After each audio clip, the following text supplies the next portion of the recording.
everyone, I'm Sarah. And I'm Brandon. And this is Fish or Price Ranch.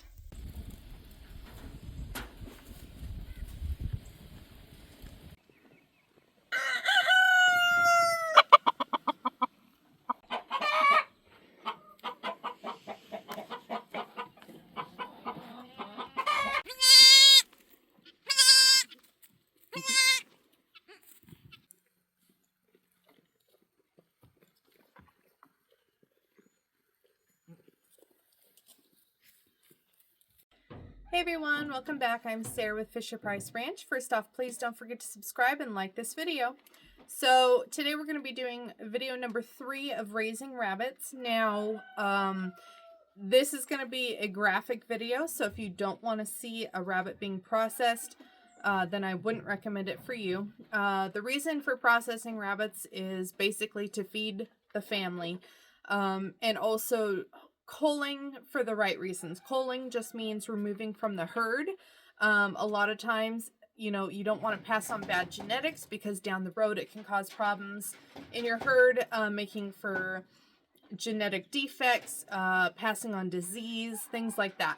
And so it's really important to cull really hard, having quality animals and making sure that they continue on to better the breed. I know some people are against that. They think everything should live, and I understand that, and I respect your opinion completely.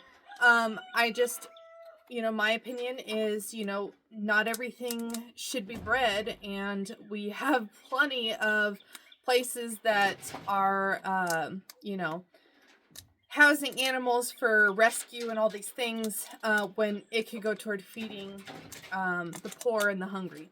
So anyway, that is my opinion. We're not going to go any further into that. But basically, this video is going to be processing a rabbit from start to finish. I will go over things before I do them, and then I'll go into detail as I do them. So basically, we're going to get started. I'm going to be processing a couple of rabbits. Some I just don't need, and they haven't sold. And so basically, anytime I wean rabbits, I pick the ones I'm keeping. There's still some that are quality. I just don't need to keep them all, so I'll usually put them up for sale, and if they don't sell by the time they're large enough to be processed, then they go in my freezer. So that's basically how I run mine, my rabbitry. And so what we're going to do now is going to be talking about the culling, the process of putting them down humanely. Okay, so there's a few different methods of dispatching a rabbit or putting it down humanely. The best method that I've found and the easiest for most people is called the broomstick method. And basically what that is you're going to set the animal on the rabbit on the ground. You put a broomstick or something similar. I typically like to use something a little bit skinnier if I have the option, a piece of rebar or something like that. But all it does is lay right behind the ears, and while the rabbit is sitting on all 4 feet on the ground. And then I step on one side of the bar, and that basically just pushes down on the neck a little bit, and that basically calms the rabbit. It feels like that you've gotten a hold of them, so they just sit there. It doesn't hurt them. And then all in one motion, I will reach back for the back legs. I will step on the other side and immediately pull up. And what this does is this dislocates the spine, and they are dead in an instant. Other methods that I've heard of is hitting them on the back of the head with a 2x4. I personally don't like that because if you miss, I've heard plenty of people say that they don't like the screaming. Well, yeah, they're not dead. I like them to be put down humanely and instantly so they have no idea that anything even happened. I don't want anything to suffer at my hand, or anybody else's, really. And so anyway, the broomstick method is the best method that I've found. You could also use the hopper popper. I used to have one. They work great. I just haven't had the money to buy a new one or have one made. Eventually, maybe I'll have one welded and made. So anyway, that's the method that we're going to be doing. Now, I know that you guys see plenty of death in the movies, and they just fall over dead. That is not actually the case. When something dies instantly, the nerves still move. So the feet will still kick, the head will move, things like that. Now, if you've done it correctly, the eyes, they will no longer dilate, and they can no longer blink their eyelids. And so if you aren't sure that you you know, dislocated the neck enough, you could touch the eyeball. And if they blink their eye, then you didn't. If they don't blink, they are dead, but they will move. And so just know that going into this, I will actually dispatch on video, but I'm going to do it at a slight distance. I don't want to show you guys that up really close. You'll still see the full thing, but letting you know that once the deed is done, they will still move. They will still kick. I don't like to leave them on the ground because then they're going to fling dirt everywhere because the feet are kicking. I promise you it's nerves. They are dead. So I typically just hold them by the back legs because it will prevent me from getting injured and them from flopping all over the ground, and it makes it just look so much worse. So anyway, that's what we're going to be doing next.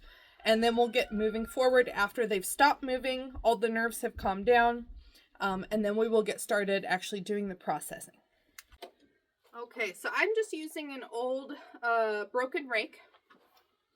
And all in one quick movement, we're just going to set the rabbit on the ground. I'm going to step on one side, and then all in one movement, there, she's already dead, okay? So you can see, and then you're going to see some movement. That's normal, okay? You see the twitching. I've actually had where I've processed a rabbit completely done. It had no organs left in it, completely skinless, and it still twitches, even when I get it in the house into the sink. But as you can see, I'm actually touching my fingers between the fur. There is no spine even connected anymore. All right, so now that we have that done, I just use a beam right here, and then I use pieces of twine where I'm going to put each foot. The back leg, you're going to go right behind the hock.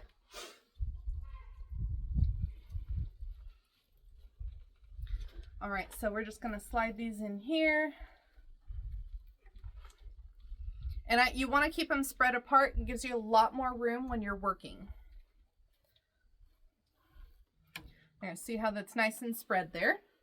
And I just kind of just brush them off, make sure there's no dirt or anything. Because we like to utilize as much as we can, so we want to keep a nice pelt that we can tan later and potentially make clothing or blankets or something with. All right, so first thing that we're going to do is we're going to cut around the base of the hock here, but don't cut your string. And one of the most important things is there is the Achilles tendon back here. If you cut that, they won't hang correctly anymore. So you only want to cut through just the skin. So we're just going to go, I always pinch and I pull away from the meat.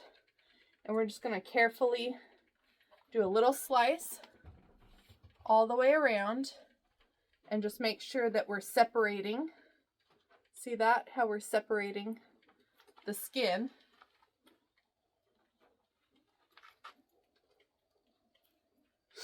Okay, there. See, it's separated all the way around.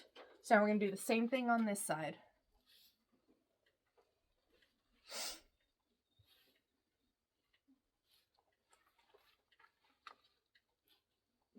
Now you will get hair on your meat. That's just how it happens. You just do your best not to get too much.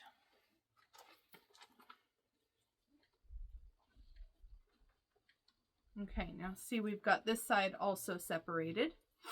So now what we're going to do is I'm going to step through here. We're going to be cutting a V. So we're going to go from here down and then up. So we're going to just do a quick V like that. So what I do is I take my knife and I put it in like it's a sheath. I'm going to just go just inside the skin and I'm going to pull inward. And see what that did is it opened up this area. So I'm going to do that again. And pull inward. And then see, I've got it all the way down to here. So I'm going to do this side, same thing. Go in like it's a sheath, turn it, and go inward. Same thing, all the way down, inward. And there's always that chunks of hair, so I just slide them off the knife. Do not cut yourself, do be careful. So now you're going to end up with just a small section, as you can see, where the fur is still connected. So I'm going to find it with my fingers. I'm going to carefully put the knife through and pull towards me just a little bit. Okay, so now we've got, it completely disconnected there. So now we don't need the knife for a few minutes. And what we're going to do is we're going to pull the skin and then pull towards the rump. Okay, and then we're going to do the same thing on this side. Pull down and then towards the rump. And now your legs are clean already. All right, so now what we're going to do is we need to do around the rump. So what I do is I just use my fingers and I just slowly get all the way through to where I poke through underneath. Then I'm going to roll my hand up and away. See, like that, up and away until it comes off on the tail. And then I'll pull down. Okay, so now the tail is free from all the rest of the fur, okay? And then we're going to start pulling the skin off. But I want to show you guys the front side because that's where you got to watch it. So that way your skin doesn't tear the meat before you're ready. All right, so now what we're going to do is you're going to watch this part of the meat. All right, so we're going to pull this down and you're going to make sure, because sometimes it'll tear right here. And I just want to make sure I'm only pulling the skin. Now you can kind of see this tearing as I pull down. That's what you want. See how that pulled all the way down? It didn't tear up here. So that means I could pull all of the skin off without the opening up the abdomen before I'm ready. Okay, so now we're going to go ahead and just pull this all the way off, and we're going to go until the elbows pop out. And so basically what that means is as I'm pulling, you'll see right here these elbows are going to pop out. There, see how they jumped out like that? That's what we want. So now, this is where I always forget, I got to take off my ring. If you have any jewelry, this is where you want to take it off, because so far we haven't gotten bloody, and I personally don't bleed out my animals. I don't feel like it makes a difference in the taste to me. I've never bled out my animals. That's just me personally. If you want to bleed out your animals, once you hung it, then you'd want to cut the head off and let it bleed out. But I personally don't do that. So, all right, so now what we're going to do is, you can see how there's a thin membrane right there. We're going to poke through that. And then you're going to just pull the skin away from the leg like that, okay? Now we're going to do this side. You can see that little membrane. Just poke your finger through that. If they're older, you may have to use a knife to just make a hole. And then I just pull each thing apart. So pull the leg up and pull the skin down. So now once we're right here, because I'm going to keep the fur, I'm going to do a quick cut there. And then what that's going to do is that's separating the fur. And then I pop it off of there. So we're going to do the same thing again. A quick slice. Let the foot come out. Pop it off. And then now we're going to go ahead and pull down a little bit more. Okay. To where we're at the ears, basically. And this is where I'm going to go ahead and make a couple slices to get that fur off of there. Okay. Now the fur is off. Now, if you want to keep this frozen until you're ready to tan it, you would just reach up inside, grab the neck, turn it inside out. Okay, now here's your fur. And then we're going to roll this up so that way the skin there is not showing. We want to keep it protected from getting freezer burnt, which ruins the fur. So we just roll it up like that, and we can put it in a bag, take all the air out, and freeze it just like that. Okay, next, what I typically do is now I'm going to get rid of the legs here, the feet. Now, a lot of people can use these and make lucky rabbit's feet. So you can absolutely do that if you want to utilize everything. We always utilize everything. Nothing goes in the trash. So some of this stuff is just dog treats, which is what we typically do with the feet. So you're just going to find the crease right here. And I make a slice right there through the tendons and everything. And then you just crack it sideways. And then the foot comes off with cutting the tendon on the other side. So we'll do the same thing here. Find the crease. Make a cut. And then you'll just crack it sideways. Sometimes you could do a twist. Cut the other tendons. And then there's your foot, okay? Alright, so now what I'm going to do is I'm going to be gutting the animal. And so for me, I just pinch the skin up here. I make a slice this way. Never cut into the abdomen because you don't want to poke anything. So make a slice sideways like that so you have enough space for your fingers. And then if you look at the animal, there's actually a line all the way down the belly here. And you're just going to follow that. So I use my fingers to spread apart and pull away. You can lift the rabbit away from itself a little bit.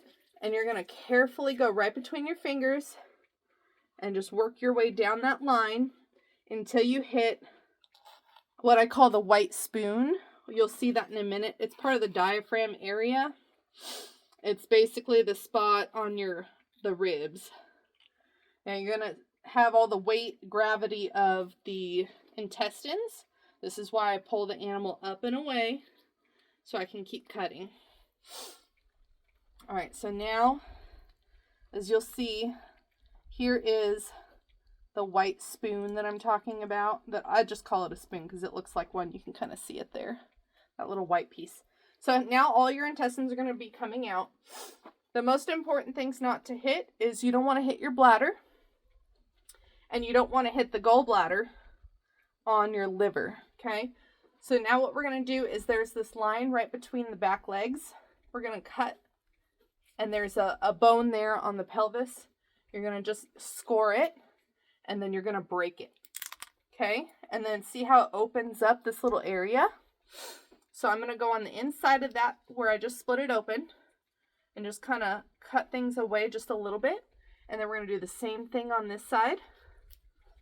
We're just going to cut that stuff away. Now I'm going to take the tail up forward.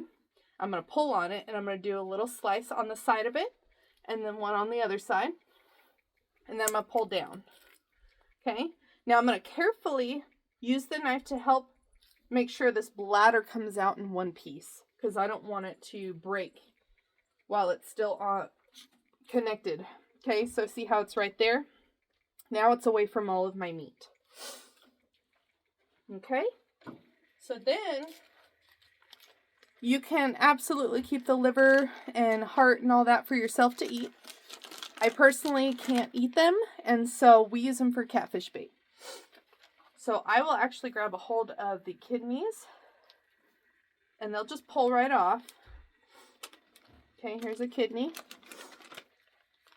And we keep these, like I said, for catfish bait. So I keep a little Ziploc. Okay, then next we're going to pull out the stomach and everything that comes with it. And then I carefully use my knife to just cut the connector pieces. And then it comes out like that. Okay, so there's everything that was inside of the rabbit. And then here is our liver. Now our liver we want to look at, because it will tell us a lot about the rabbit if it was healthy or not.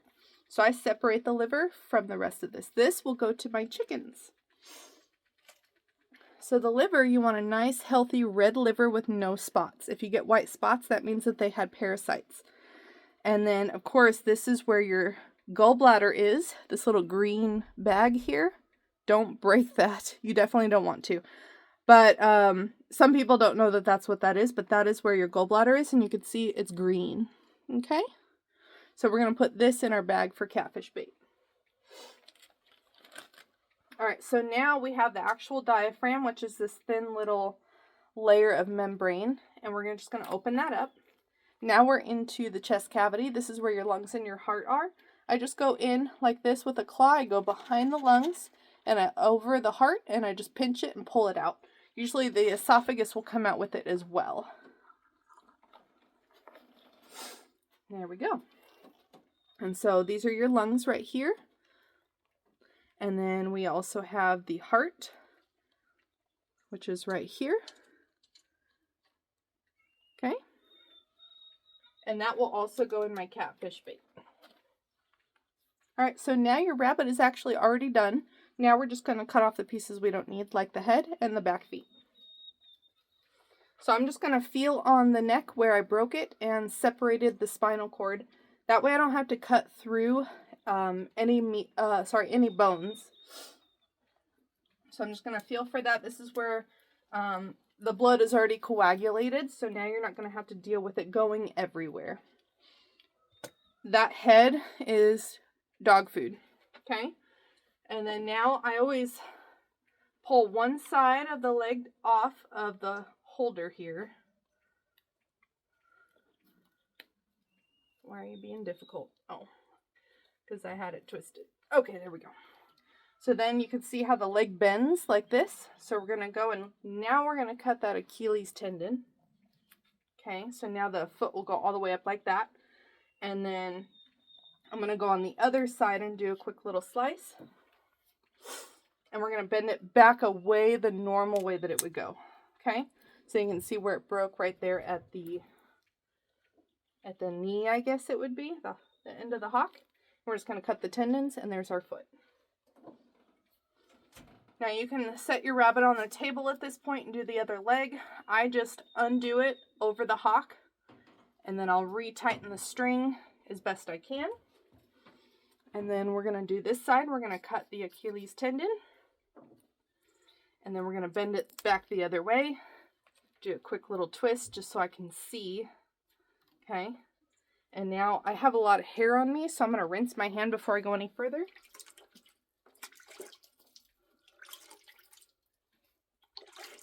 I always make sure I have a good fresh bucket of water that I can put the meat in once I'm done, and I can rinse my hands. So now I'm going to hold the meat, and I'm going to cut these tendons that are holding this leg. And here we are. So now we have a fully cleaned carcass, just like that. You can see all those back straps. We've got the tenderloins, which are on the inside, these chunks of meat right here, these long pieces. We have the back legs, which are quite large. We've got the shoulder meat with the front legs. And then back straps come all the way from the neck right here, all the way down to right here. So there we are. So we're going to put that in our water bucket. And now we can rinse the rabbit and go ahead and bag it up and put it in the freezer, or we could throw it right in the pot and start cooking. So I hope that this was helpful for you guys. I'm sorry that it was graphic. But once you get the hang of it, just take your time. But once you get the hang of it, I could do a rabbit start to finish if I'm not teaching. I can do it in 6 minutes. So it goes fairly quick. I prefer processing rabbits well over doing chickens because they're just so much faster. I don't have to deal with all the feathers. Got to deal with a little bit of fur, but it's really not that bad. And, you know, it's just nice that everything is used. We don't let anything go to waste here. So anyway, thank you guys so much for watching, and we'll see you again next time.